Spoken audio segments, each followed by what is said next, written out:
Hola amigos, it's Will here at Will's Custom Figures and just wanted to drop in with another video in the Big Bad Breakdown collection that I'm going to be doing, reviewing all of my custom figures and sculptures made over the last couple of years since I started with this hobby, this time consuming but absolutely fantastic hobby. The amount of money that I've spent on clay and on figures and the amount of figures that I've sold and fantastic customers and people that I've met over the years, man, I'm very, very lucky. And this is probably for me the creme de la creme of Pokemon figures. Is a little spinneroonie for you of Pikachu. This was not easy to make. He's very, very delicate and took quite a bit of patience, but I think it's turned out with all the personality and the character that I wanted it to. So why did I make this? Well, it's Pikachu. Goes without saying, he's probably the most legendary Pokemon of all time. Most people know him. My daughter, she's 7 months old and she already loves Pikachu. We've got her a Pikachu teddy and it's her absolute favourite one. It's so cute, and I think it just inspires people and collectors and other people alike, kids and people that don't even know what a Pokemon brand is. So guys, bit of a tip for anyone that wants to make one of these. I used Polymer Super Sculpey clay. You can get that off Amazon. It's not very expensive, like £10–15. The tools I used, basically the clay, used a armature wire with aluminium foil, made two little balls and then put the clay around that, created the shape of the body, and then used the armature wire, the steel pins, here, one at the back and two for the ears. It's as simple as that. And then what I do is I fire the Pokemon and I fire the sculpture, whatever it may be that I'm working on, over multiple times. So with this one, I did it probably 3 or 4 times. Start with the body, then add the limbs, then add the tail, then add the ears, then you got the final paintwork and any finishing touches that you want to add on. I'm just going to move them around a little bit for you. Cost wise, this probably took me I'd say maybe 2 or 3 nights, 2–3 hours each. So you're talking maybe like 6 to 9 hours, something like that, to finish it. Certainly not the longest one that I've worked on. And you know, the cost of that would probably be, you know, what, my time.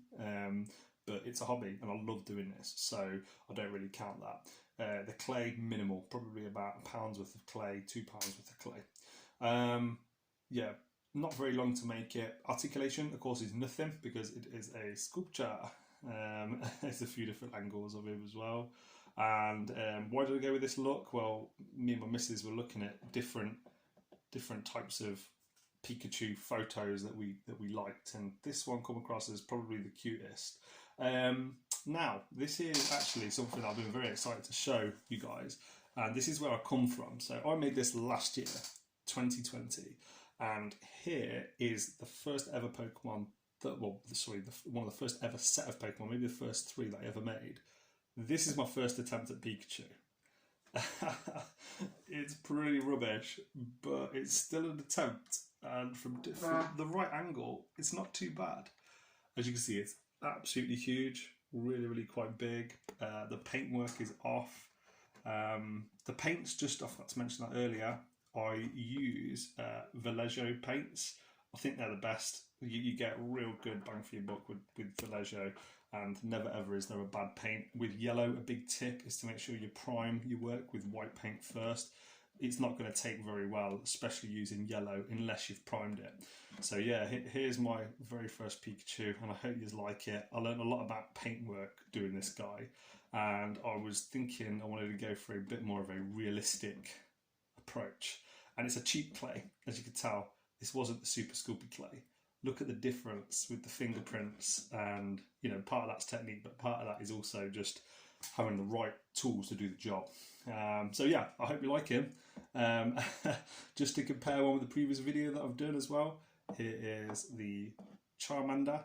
I'm not the best with sizes, but I think for me, in my vision of what Pokemon is, these two would be friends with each other, and they would be an the Pokemon game, and there would be an Ash's crew fighting crime in Team Rocket. So I'm pretty happy with how it turned out. Guys, I hope you like this video. I'm going to do more like this. If you like them, the comparisons, I'll compare something to Pikachu or Charmander next. I haven't finished Raichu, but I have got a Charizard coming, just to tease you as anyone that likes the channel. Please comment, like, subscribe, follow me on Instagram, Facebook, YouTube, and any questions, please pop them in the question section below. It's really gives me a lot of satisfaction being able to teach people how to make their very own Pokemon, their very own custom figures. As you can see, the workshop is full of stuff at the moment, and I'll be doing some more videos very soon. Thanks guys, take care, and it is my absolute pleasure knowing that you guys are enjoying the videos so far. Thank you for watching.